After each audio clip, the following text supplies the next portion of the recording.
ओम नमः शिवाय। आइए सुनते हैं प्रदोष व्रत कथा। प्राचीन काल में एक गरीब पुजारी हुआ करता था। उस पुजारी की मृत्यु के बाद उसकी विधवा पत्नी अपने भरण पोषण के लिए पुत्र को साथ लेकर भीख मांगने जाया करती थी और शाम तक वापस आया करती थी। एक दिन उसकी मुलाकात विदर्भ देश के राजकुमार से हुई, जो कि अपने पिता की मृत्यु के बाद दर दर भटकने लगा था। उसकी यह हालत देखकर पुजारी की पत्नी से देखा नहीं गया और वह उसे राजकुमार को अपने साथ अपने घर ले आई और पुत्र जैसे ही रखने लगी। एक दिन पुजारी की पत्नी अपने साथ दोनों पुत्रों को सांडिल्य ऋषि के आश्रम ले गई। वहां उसने ऋषि से शिव जी के प्रदोष व्रत की प्रथम कथा एवं विधि सुनी तथा घर जाकर अब वह भी प्रदोष व्रत करने लगी। एक बार दोनों बालक वन में घूम रहे थे। उनमें से पुजारी का बेटा तो घर लौट आया, परंतु राजकुमार वन में ही रह गया।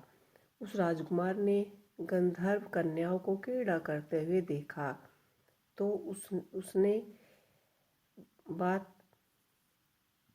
उससे बात करने लगा। उस कन्या का नाम अंशुमति था। उस दिन वह राजकुमारी घर देर से लौटी और राजकुमार भी घर देर से लौटा। राजकुमार दूसरे दिन फिर से उसी जगह जा पहुंचा जहां अंशुमति अपने माता पिता से बात कर रही थी। तभी अंशुमति के माता पिता ने उस राजकुमार को पहचान लिया और उससे कहा कि आप तो विदर्भ नगर के राजकुमार हो ना। उसका नाम धर्मगुप्त है। अंशुमति के माता पिता को वह राजकुमार बहुत पसंद आया और उन्होंने कहा कि शिवजी की कृपा से हम अपनी पुत्री का विवाह आपसे करना चाहते हैं।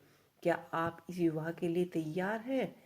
राजकुमार ने अपनी स्वीकृति दे दी तो वह दोनों वहां विवाह पर प्रसन्न हुए। बाद में राजकुमार ने गंधर्व की विशाल सेना के साथ विदर्भ पर हमला किया और घमासान युद्ध कर विजय प्राप्त की। तब तथा पत्नी के साथ राज्य करने लगा। वहां वह महल में पुजारी की पत्नी और उसके पुत्र को भी आदर के साथ ले गया तथा साथ ही साथ रहने लगा। पुजारी की पत्नी तथा पुत्र के सभी दुख दरिद्रता दूर हो गए और वे सुखी से अपना जीवन व्यतीत करने लगे। एक दिन अंशुमति ने राजकुमार से इस सभी बातों के पीछे का कारण और रहस्य पूछा। तब राजकुमार ने अंशुमति को अपने जीवन की पूरी बात बताई और साथ ही प्रदोष व्रत महत्व भी बताया। उसी दिन से प्रदोष व्रत की प्रतिष्ठा व महत्व बढ़ गया तथा मान्यता अनुसार लोग यह व्रत करने लगे। कई लोग जगहों पर अपनी श्रद्धा के अनुसार स्त्री पुरुष दोनों ही यह व्रत करते हैं।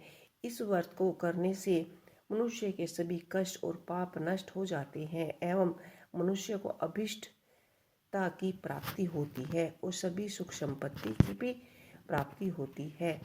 शिव की कृपा उन पर हमेशा बनी रहती है। तो ये थी प्रदोष व्रत की पौराणिक व्रत कथा। आपको ये कथा कैसी लगी मुझे कमेंट बॉक्स में लिख के अवश्य ही बताइएगा। ओम नमः शिवाय। हर हर महादेव।